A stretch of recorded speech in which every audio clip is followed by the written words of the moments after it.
Fly Pod. Welcome to episode 52 of the Fly Route Podcast. I am your host, Anthony, aka Tony Playboy, aka the Fresh Prince of Hilaire, aka a swift murder mystery, aka Baby's Got Dak, and aka Post Mahomes. And I have an exciting show for you today. I am going to give you a game of fly or buy where I get into all of the best storylines from Overreaction Monday and let you know whether I'm in or out on them.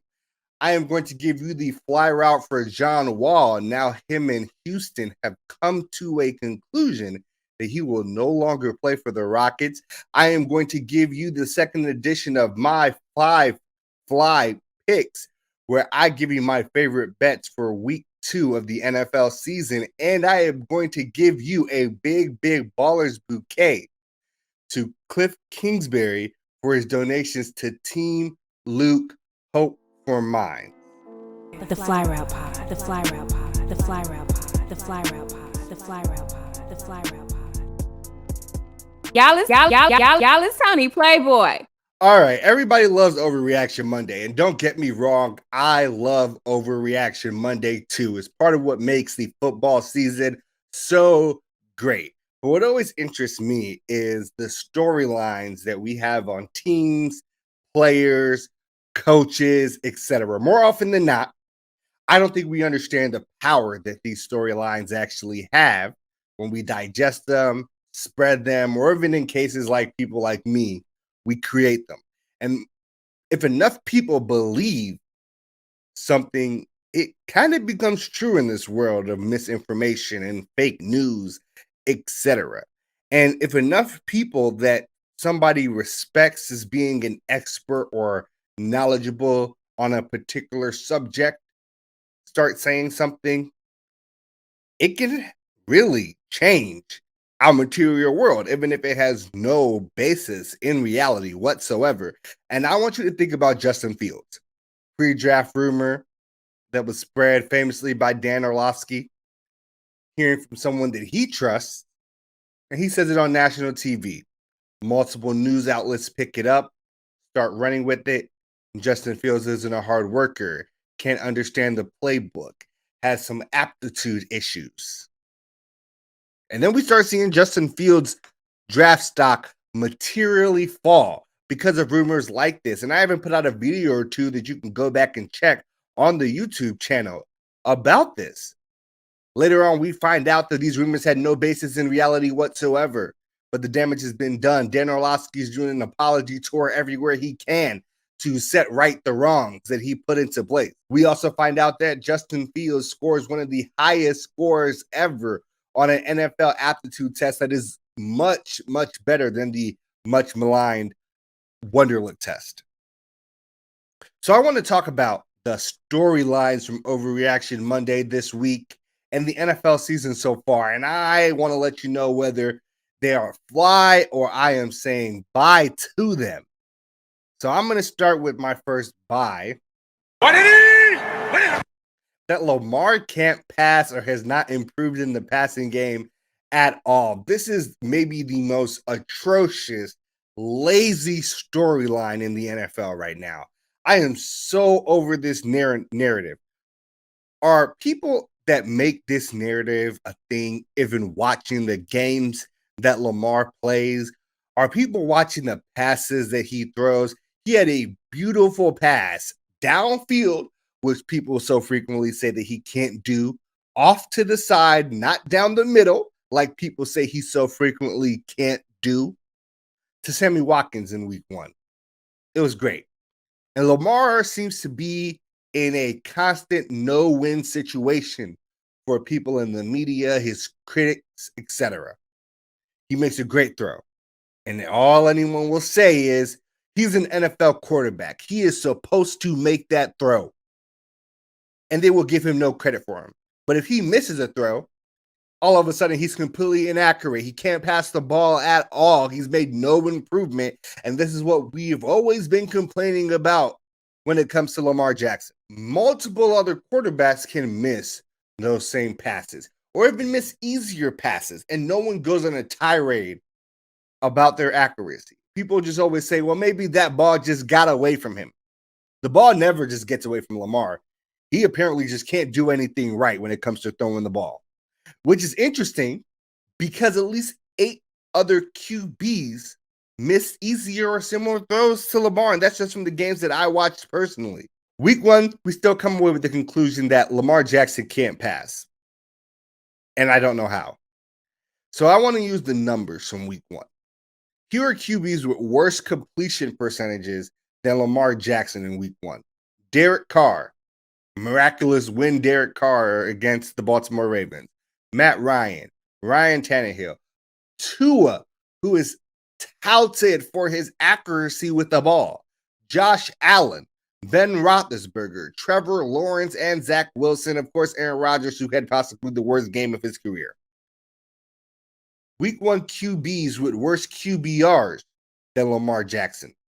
Baker Mayfield, who played 90% of a fantastic game according to the same people. Tom Brady, Jared Goff, Justin Herbert, Josh Allen again, and Tua. I want to know when we are going to start using the numbers when we talk about Lamar Jackson and his ability to pass instead of whatever you people are using now. All right, the next one that I am saying bye to, I am definitely saying bye to this one.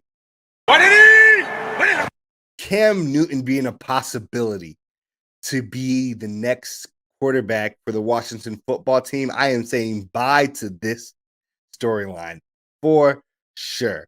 Look, Ron Rivera has passed on Cam Newton once before. He had a reason then, and I don't know if that reason has changed. Cam is not vaccinated. We know that to be true because that is kind of how the impetus from him getting knocked off of the Patriots happened. Missed a COVID test with the NFL. He still got tested on his own. That's important to know. But missed a COVID test with the NFL, had to take a 5-day quarantine. Mac Jones comes through, takes over, and then Cam is unemployed. We know how Ron Rivera feels about vaccinations. We have heard him multiple times berate his team about them not taking the issue seriously enough. Ron Rivera is a cancer survivor. He is not going to add an unvaccinated quarterback to his room, even if it's Cam Newton. And that's not to say that Cam Newton wouldn't be a good fit for Ron Rivera. I am definitely not saying that. He understands the offensive system to an extreme degree. Norv Turner was his old offensive coordinator. Ron Rivera recently, like this preseason, said that he was not worried about Curtis Samuel missing a bunch of time from camp because he already had the familiarity with the Panthers playbook that Cam Newton was also in, and that was this preseason. It is not about the X's and O's on the field for why I don't think Cam Newton is going to land on the Washington football team. It is everything outside of the X's and O's. Next storyline that I am definitely out on. That it is over for the Washington football team. I am even more out on that. I get it. Ryan Fitzpatrick got hurt. He is expected to be out for 6 to 7 weeks at the very least with a hip injury. And I am not willing to write off the Washington football team yet. I'm going to stay with them as my division winner for the NFC East. Last year, this team won the division with the combination of Taylor Heineke, Alex Smith on one leg, and Dwayne Washington doing all his film study from the strip club. That's honestly true. I have faith in this team that's well coached, has good offensive weapons. We're talking about Antonio Gibson. We're talking about Logan Thomas, Curtis Samuels, who would come back eventually. Of course, they still have Terry McLaurin, a fantastic defense with the likes of Chase Young on it. Like, honestly, I still believe in the skill positions of this team and their coaching. And the fact that that defense would be good enough to carry them through the NFC East. We saw how Taylor Heineke was able to battle against the champion Bucs in the playoffs last year. It's clear that he has some juice to him in the Washington football team based off the contract that they gave him after that game, believe in him enough for them to have him be their quarterback until Ryan Fitzpatrick gets back. Do I personally believe that they should make an addition at quarterback? 300%. Once people get some more film on Tyler Heineke, once defensive coordinators start getting into scheme for him specifically, it'll be interesting to see how he can handle that. I'm getting a little bit of visions of Kyle Allen that last year with the Panthers. The Ron Rivera was there, started off strong. People got the film on him and went downhill fast. But I'm not out on the Washington football team yet. Not in the very least bit. All right, what's next? What else am I out on? I am out on the you must start Justin Fields now after game 1 in Chicago. Was game 1 good? Absolutely not. Was Matt Nagy's play calling kind of bad? To say the very least, yes. I was surprised that he played it so conservative with the route tree, considering the weapons that we have added and have with the Chicago Bears offense. I was even more surprised by how aggressively he played it on 4th down, considering he refused to be aggressive with the route tree. However, I'm not convinced of the hype train that this has to happen now and that the sky is falling for Chicago. You've already waited the first game. Stick it out. Follow through with the plan that you have now. Because if you think you're getting killed now, if Justin Fields gets in and the O-line can't protect him and he gets slaughtered, you're going to get killed anyway, Matt Nagy. The NFC North went 0-4 in week 1. 0-4. There is literally no pressure division-wise right now based off that first game. This is the biggest overreaction of Overreaction Monday to me so far. And the Bears might have played the toughest opponent out of those 4 teams in the NFC North, maybe outside of the Lions, who drew the 49ers. The Bears get Cincy in week 2, and the Red Rifle needs to be able to show something there. If he can't win, or at the very least be extremely competitive in that game, then okay, sound the alarms. I'll be listening. We might have to move up the timeline significantly more than has been planned. But until then, I'm willing to just be a little bit more cautious and let things play out. It's very early in a 17-game season.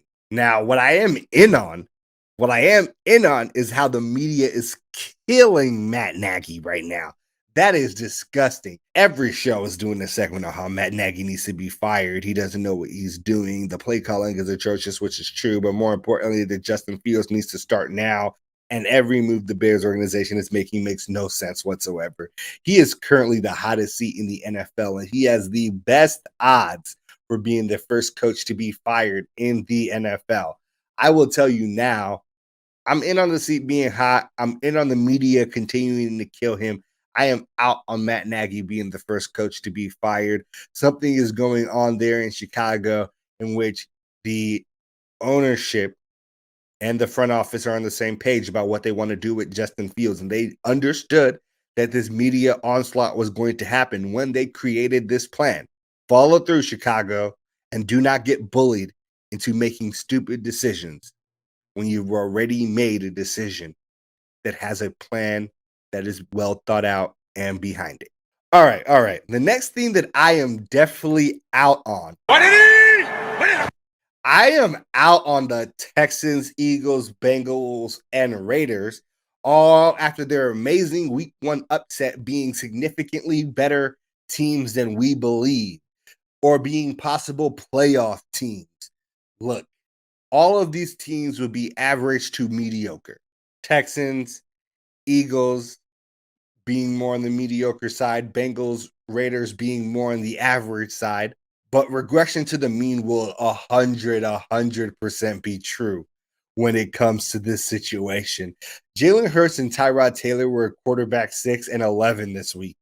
That is not something that I think is going to be sustainable going forward. These are not completely new teams. They played well. I give them that. It is week 1 of the NFL season, and I don't believe that these teams are going to be significantly better than we think they are.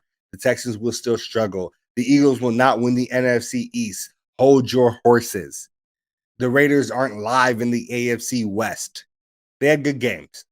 Boost their total wins for the season that you had for them by 1 or 2 games. 3 at most if we're talking a team like Cincy. But that's it. Calm down. All right, now I want to talk about some things I'm in on. Enough negativity. I want to talk to you about the storylines that I am in on from this week 1. All right, the first one that I am in on is Matt Stafford with the Rams is different.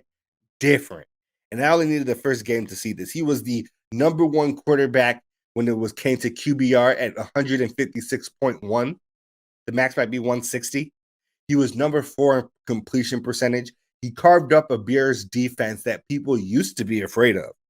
They used all parts of the field with him. He was able to make all of the throws, which we knew he had the arm talent for. For some reason, people thought he would have trouble with the bootleg plays.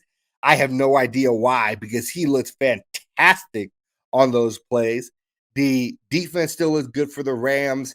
Like, everybody looked ecstatic watching him make these plays. I believe it. I believe it. This is the defense that used to give him trouble when he was in Detroit. He slaughtered it. All right, what's next? I am also in on the Patriots being pretty good this year, most likely a playoff team. Look, Mac Jones played very well. He didn't do anything crazy. The playbook was pretty limited for him, but he made all the throws he was supposed to make. He made good decisions. He was what was advertised by the Patriots for him. I think he led rookies in QBR this week.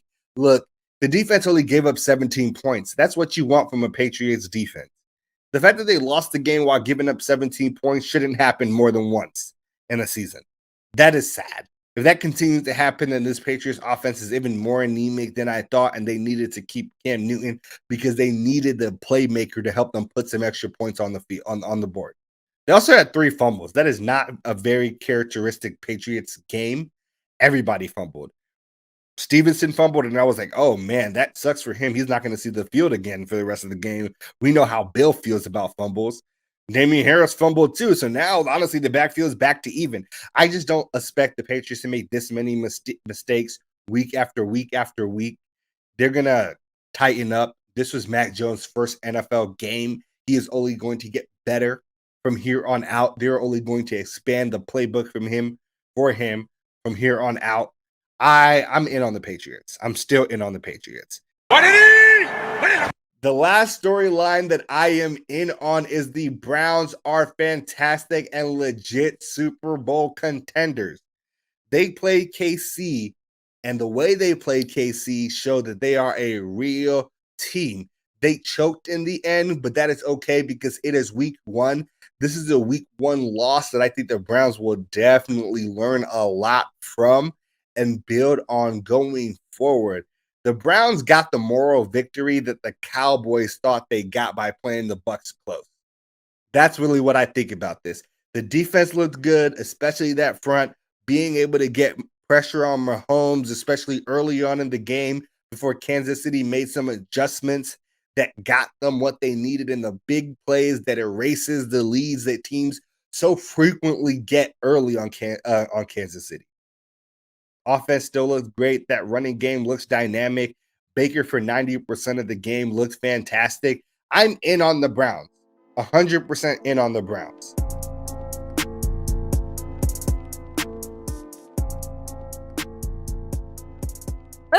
Let's stop, Playboy. All right. I want to get into the fly route this week, and I want to talk about John Wall. Houston and John Wall have recently come to an agreement that he will be moved. He will not play any more games for the Rockets, and he will either be traded or bought out. And the distinction between the trade and the buyout is huge for me. John Wall has 2 years, $91 million left on his contract. A buyout makes this much more interesting for him because it is going to be very hard to move that contract because of how huge it is. And I think that most of the places that you can move that contract, whatever you have to bring back to Houston to make the salary match makes that trade not really interesting. Can't shake up the league. However, if he is bought out, we're talking about John Wall, 20-point-a-game scorer on a discount that almost every contending team could actually use. A trade will be hard with that contract, but it will not be impossible. And it is clearly Houston's preferred option. So I want to talk to you about the fly route for a John Wall trade. All right. Fly route for a John Wall trade. The first team that comes to my mind, and I don't think any team gets to being as good as this team does, and that is the LA Clippers. The LA Clippers trading for John Wall. Hear me out. The Clippers can actually get this done. They actually just have to wait till December for contract reasons for when they can actually trade some of these pieces. And I think that you give up Eric Bledsoe, Luke Kennard, and Justin Winslow. You could swap Luke Kennard and Morris if you wanted to. I think Morris is probably the more value to stay for the Clippers. And that's really only losing one player from last year's team, which would be Kennard or Morris, which is a significant role player, but you get someone with all-star potential if he can stay healthy and on the court. Someone that can run the offense, which has been a heavy complaint for the Clippers over the last couple seasons. Is why they went for Rondo, which failed as an experiment. It's why they tried to bring in Bledsoe right now. And Wall is an upgrade from Bledsoe for a minimal additional loss in Luke Kennard to get that upgrade in John Wall. And that contract is terrible, but it's only terrible for 2 years, this season and the next season. And you, if you're a Clippers fan, should be willing to eat that contract, especially this year, because you're not going to have Kawhi for the majority of the year, if any of the year at all. And you need someone that can burden share with Paul George going into this season and hopefully into another deep playoff run that you might not have Kawhi Leonard for. You don't have to overplay a John Wall in this situation, because you also have Reggie Jackson on that new contract who can also take up minutes at the one, running the offense and providing some of the shooting that John Wall doesn't in different lineups. And this allows them to be competitive and build more playoff chemistry, and then drop in Kawhi next year for their real major run. The championship window for the Clippers is next season, not this upcoming season where Kawhi Leonard is going to be hurt. So you'll have John Wall on an expiring contract, one last year. You'll have Kawhi Leonard. You will have Paul George. You'll have functionally a big three there where John Wall can be the third option, and you can see if you can really make a run with that core. If it doesn't work out, you can trade Wall again in that season, hopefully try to get something back, or more likely, you can either get him at a discount after his contract runs up or just cut ties. And if you cut ties with that $47 million John Wall cost you at that time, you will have a ton of cap space. This is actually the really interesting thing to me. You will have a ton of cap space going forward into the 2023 free agency period. And that's a big fish year. Russell Westbrook is going to be available again. Bradley Beal is going to be available. James Harden, Kyrie Irving. If you're looking for a number 3 instead of maybe a number 2 to fit next to Kawhi Leonard, Andrew Wiggins is going to be available. D'Angelo Russell, Malcolm Brogdon, Jeremy Grant, Christian Wood. Look, 2023 is a big year. And John Wall might be the perfect type of cap and success management for the Clippers that really usher them into a continued era of success. Now, I just want to talk about John Wall. Like, what is modern John Wall? We all know what the perceived ceiling for John Wall is now, and that's just like, can John Wall ever get back to who he was prior to the injuries? And if he gets back there, he's a top 30 player in the NBA, arguably. But that's not even what a Clippers team needs when they are healthy. John Wall's last season, he played 40 games in last year. He averaged 20.6 points and 7 assists, playing 32 minutes a game. He can play make for others and score when he wants to. And even though he's not a great three-point shooter, career 32%, I am willing to bet right now that after playing his first season in basketball in about 3 seasons, his first season in about 3 seasons, and getting to exit that season healthy, getting to spend an offseason working on his body and training instead of rehabbing, that John Wall will look even better this next season than he did in his previous season. The second team for me is the Pelicans. And this is going to require some magic for the Pelicans. I'm going to be honest with you. It's going to require the Pelicans to give up Graham and/or Hart, Sato from the Bulls that they got in the Lonzo signing trade, as well as Garrett Temple in the trade that they got from the Bulls. Then they're also going to need a second or third team to join in to get some salary to make this trade work. But we know that the Pelicans really wanted to make a move at point guard this offseason and in free agency. especially after they traded Alonzo Ball. The rumors were that they made a run at Kyle Lowry and they struck out. Earlier, I talked about how John Wall is a 20-point a game guy, 7 assists a game guy, is much more consistent and is a much more aggressive scorer than Alonzo Ball. Not shooter, but scorer than Alonzo Ball. Can play off the ball and cut with Zion when he's playing point Zion, but also allows them to switch back at times and allows John Wall to take control of the offense here and there when necessary. Most importantly, it brings in a veteran presence to that team that has succeeded in this league and knows what it takes to succeed in that league. And I will say this again. I hate to be that guy, but the Pelicans need to be doing everything they can to keep Zion Williamson in New Orleans. The front office needs to start getting a little NFC West-like, to use a football example, how the Cardinals, the Seahawks, the Rams, and especially the 49ers have been aggressive in making every addition that they can, trading draft picks, making changes, even if they had someone that was suitable, i.e. Jared Goff, upgrade to Matt Stafford. You think Devontae Graham might elevate into what you need him to be, but elevate into John Wall because what you need is something for right now. This is the perfect situation for the Pelicans to go out and get it and try to take a big swing that makes Zion and his family know that you all are serious about giving him the ability to compete in New Orleans. That's great because it allows the Pelicans to upgrade at the point guard spot while getting value back. If Houston is moving this John Wall contract, they are moving picks with this John Wall contract. No ifs, ands, or buts about it, which means that New Orleans can get more picks, which they can either package into more experienced, proven players or even more young talent to add into that roster while upgrading at point guard. Only 2 years left on that contract, so by the time you need to extend Zion and get him all that money, you're either paying John Wall less or John Wall is off the books. And to be honest, I like John Wall, Brandon Ingram, Zion Williamson, and Jonas Valanciunas as a starting five.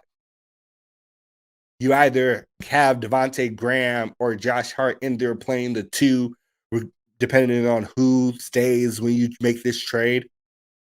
This is an above average starting five in the NBA. Is it a playoff team in the West? I don't know. I honestly don't know. And it might not be, but it gives them a much, much, much better chance than they had going into this season right now. Now, the last thing I want to talk about is, can we stop trying to shoehorn Ben Simmons into this John Wall trade? There's only been like a day since this became public knowledge, maybe 2 at the most, but I've seen so many people try to shoehorn Ben Simmons for John Wall. That is not going to happen. If that would have happened, Daryl Morey would have taken the Brogdon deal that was on the table, or the Kyle Lowry deal that was on the table that he did not take for Ben Simmons. He's already shot down similar deals to this deal. He has made it known that the asking price for Ben Simmons is so high that there's no feasible way that this is the trade that's going to happen. If John Wall was enough to get Ben Simmons out of Philly, Ben Simmons would already be out of Philly. Now, buyout John Wall, I told you earlier, was a little bit different, and maybe Houston will finally get past the point of trying to move this contract because it's just too difficult and they cannot do it, and then becomes a buyout situation. And when we get to the buyout John Wall phase, things do get significantly more interesting to me. More teams that are contenders can actually change and shake the landscape of the NBA through a John Wall buyout and then getting him at a discount afterwards. And here are the 3 teams that I want to give you for buyout John Wall.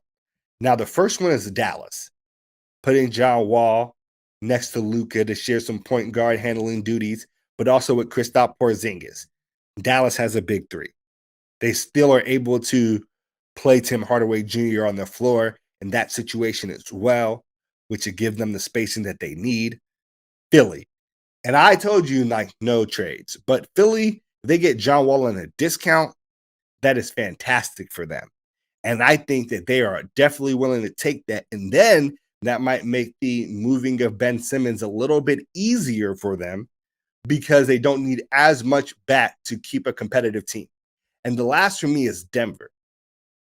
Denver, buyout John Wall, definitely a candidate there. Denver could use some more talent, but Denver will also be missing their starting point guard and Jamal Murray for the majority of the season next year.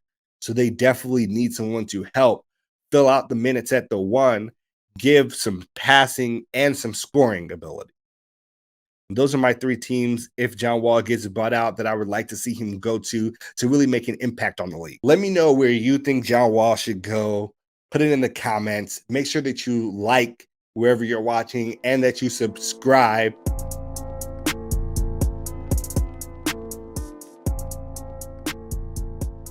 It's a Playboy affair. The NFL is back, and so is over $500,000 in prize money with MyBookie.ag. MyBookie has live in-game betting for all the NFL games this weekend and prop bets such as the over-under for fantasy points on your favorite player. Make sure to check out the MyBookie Super Contest. It costs $10 to enter, and you get to pick 5 games against the spread. And for each game you get right, you get closer to the grand prize. Use promo code FLY and receive an 100% match on your first deposit up to $1,000. That's promo code FLY to double your money and double your winnings with your first ever deposit at mybookie.ag. So in honor of that super contest, I am going to give you my 5 fly picks for week 2 of the NFL season. Week 1 was rough for me. I took a lot of L's, but we're going to get that all back here in week 2. Now, week 1, the first game I want to talk about is the Falcons versus the Tampa Bay Buccaneers. I am going to tell you, take the Falcons with the points. The spread on my bookie is the Tampa being favored by 12.5 points at minus 110 odds. Tampa will obviously win this game, but I don't think the Atlanta offense will be that anemic for the second week in a row, especially after they brought over that coordinator from the Titans this season. Tampa will get up big, obviously, but Tampa will then relax some, and then the Falcons will rally back and make the game look a lot closer than it ever was at any point in the game. And if they get too close, we know Tom Brady will always put them right back down. I feel like we might have even seen this game last season. Tampa will get up big early, and the Falcons will close the gap. And I am super confident about this because Tampa's defense has one glaring weakness, and that's in the secondary. That means when they start playing a little bit more prevent, I expect Matt Ryan to be able to eat significantly. I'm saying Tampa by 10. My next game is the Chiefs versus the Ravens. The Chiefs are favored at minus 3.5 and minus 110 odds. That's a line that I wouldn't mind taking, but what I am more interested in for this game is the over-under at 55 at the same odds at minus 110. That line is way better in this situation, and I'm way more comfortable taking it. The one thing that we know about Kansas City is if you have any chance of being competitive with Kansas City, you have to put points up on the board. If you have any chance of beating Kansas City, you have to put basically over 30 points on the board to win this game. The teams know it when they play Kansas City, so we often see teams chasing points against Kansas City, going for the 2-point conversion, going for it on 4th down. Kansas City puts up near an average of 30 points a game in the Mahomes era. If you want to beat Kansas City, we're probably going to have a game with over 60 points in general. The Baltimore Raiders game went for 60 points. Without OT, they went for 54 points. Baltimore's offense will be better and put up more points on the board in this upcoming week by the simple fact that their new running backs will be even a larger focal point of their system. Lamar will not fumble the ball 3 times again. Baltimore had 27 points on Monday against the Raiders and averaged over 29 points a game last season. I am taking the over on 55 points, and I think you should too. The next game is the Arizona Cardinals versus the Minnesota Vikings. The spread favors the Cardinals at 3.5 at minus 110 odds. That's down from 4.5 earlier this week. Based on what I saw from the Cardinals and the Vikings last week, and even last season, I will take the Cardinals to cover the spread here. They have an explosive offense that can put points up on the board in an extreme fashion. What they did to the Titans last week was embarrassing for the Titans. They also have a fantastic defense. We saw Chandler Jones get 5 sacks and 2 forced fumbles in his first game back. JJ Watt making timely stops at the goal line.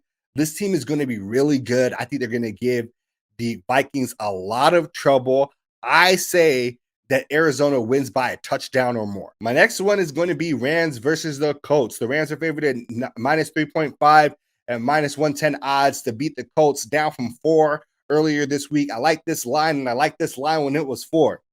Watching Stafford and the Rams in that offense last week against the Bears makes me confident that they can carve up the Colts. More importantly, the Colts look like a team that's going to come on slowly based off their game against Seattle in week 1, but all the pieces are there for them to have success later on in the season. But it's going to take them a bit to put it together. I'm willing to take the Rams after that impressive showing in week 1 with the points. The last game I have for you all is the Chargers versus the Cowboys. And I'm taking the over at 55 as well at minus 110 odds. Basically, I'm taking the over for every Dallas game this season, for the rest of the season. Dallas is going to win a decent number of games this year, but they're going to be in even more close games, especially with Dak Prescott. And the one thing we know that Dak can do is put up monster numbers and monster points. And that defense is still going to give up a lot of big plays and make some mistakes. Apparently, the Dallas D has allowed 35.1 points per game in Dak's last 6 starts. That means the Cowboys only have to score 20 to beat the odds here and hit the over on 55. And Dallas played all those games close, which means they're going to score more than 20. It's going to be a thriller. I'm going to take the over. The Cowboys will always put a lot of points on the board, and this is one of my safest bets of the week right here. Cowboys versus the Chargers.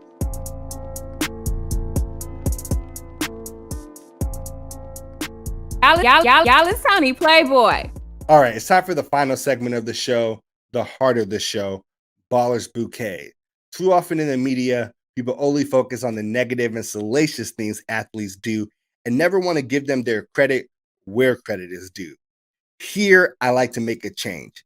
And this week's Baller's Bouquet goes to the Arizona Cardinals head coach, Cliff Kingsbury, who has pledged to donate $5,000 for every Cardinals win this season to Team Luke Hope for Minds.